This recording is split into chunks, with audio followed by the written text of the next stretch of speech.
about the war, about what happened when you were at war and like when it started. You got married right after it, right?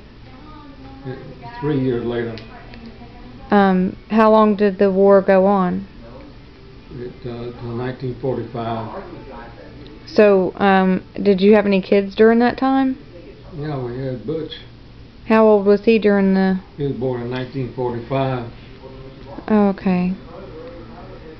So, when you were at war, did Grandma like stay alone or with her family, or? Well, I wasn't overseas. I was at Quincy Point, Rhode Island, so I was stateside. Okay, so they went with you then? Grandma was up there part of the time, yeah, in Rhode Island.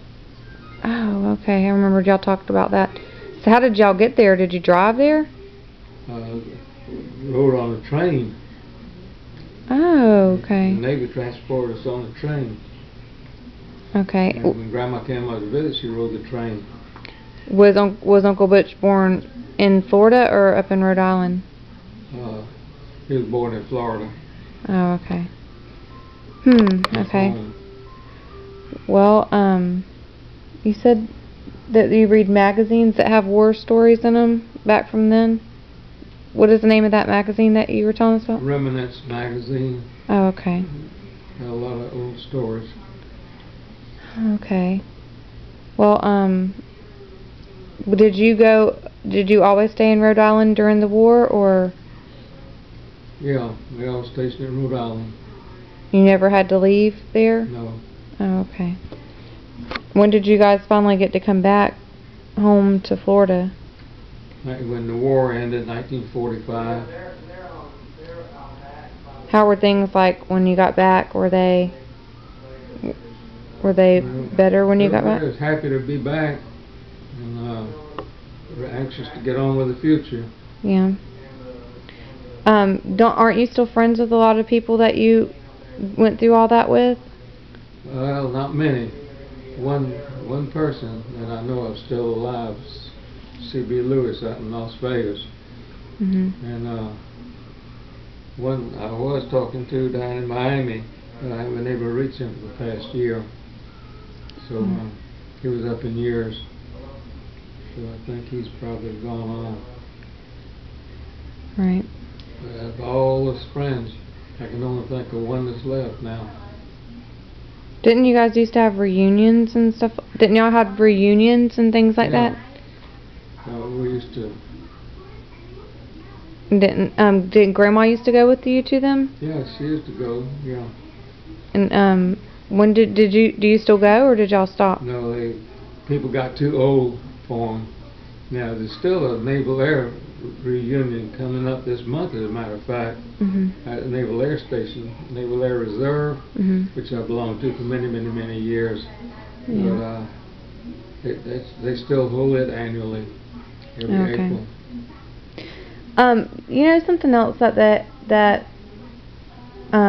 we wanted to know about was as your kids started getting older, like to the age where they moved out of the house and everything, like how did y'all adjust to that? Like, what was life like when that happened? Did it just happen, or I mean? They just kind of gently left, you know. Butch moved right around the corner, and his buddy moved in a spare room with his buddy right around the corner, so that he wasn't too far from home. We could reach him, and that was his first step out.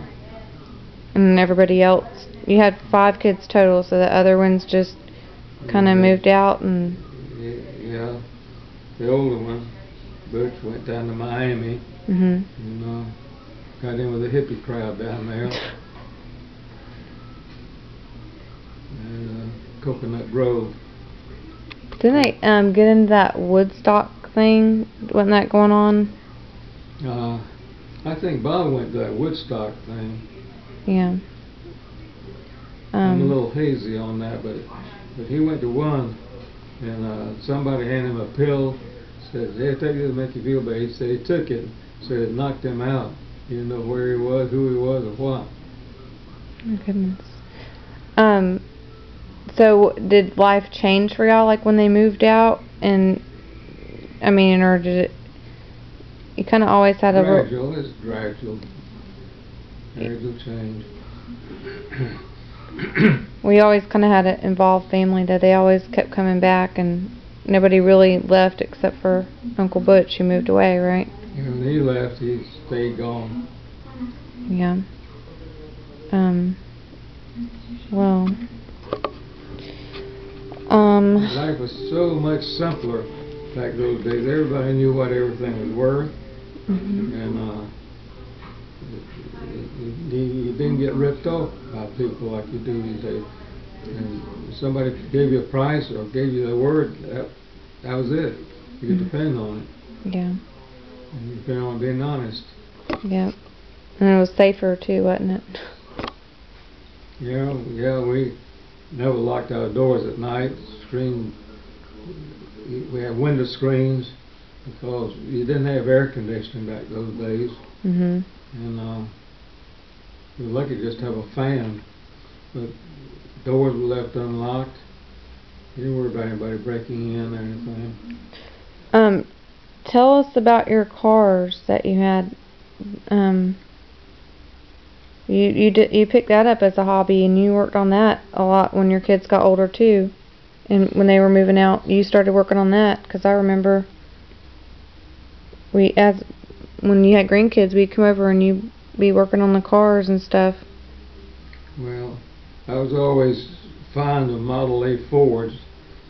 The first car I had I paid $20 for it, $5 down, $5 a month, and I pushed it by as much as I drove. It was a Chevrolet. It had a lot wrong with it, so that car I got was a Model A Ford, Model A Ford pickup, and it was dependable. It was always ready to go. So I always liked Model A's after that. Yeah. I had a Model A pickup, and then I had a Model A coupe, and later on a Ford V8 convertible.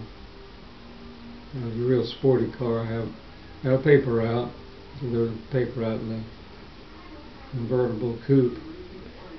When you and Grandma first got married, did you have a car? That was like right at the end of the Depression. Did y'all have a car? Yeah. Yeah. Was it hard to buy it then? No. No. Do you remember how much it was? The first new car I bought a 1944 for $600. Excuse me, it was a 1939 Ford I bought in 1940. It was a leftover demonstrator I got for $600. The next car I got was a 1941 Ford. Got it for $900. Plus another $25 to get a heater in it. And so it was $925 for that car. A 1941 Ford. Drove it on up till after World War II. And then traded that in on a 1950 Ford, a 1950 Mercury automobile. Well, how has, if you had to look back like at the changes of life, like how's life changed? How's life changed like since the kids have grown up and moved out? And I know it's a long time ago to now. Life has changed so drastically. Everything is upside down, topsy-turvy. Nothing is stable. You can't depend on anything being stable. You used to go in the store. If you wanted to buy bread, you had about 3 choices of bread. You had wheat bread, white bread, and you had Pullman bread. Now you got a big variety.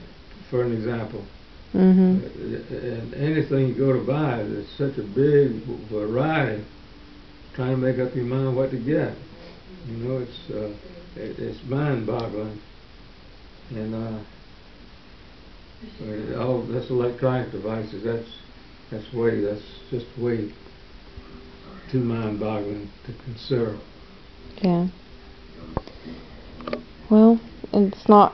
I know a lot of older people have problems like using computers and computers and all that stuff, and well, I know you still haven't real well figured that out, but we do have a computer. It's just not really sure about that. I learned very briefly how to work it a little bit a few years ago, and then I lost track of it.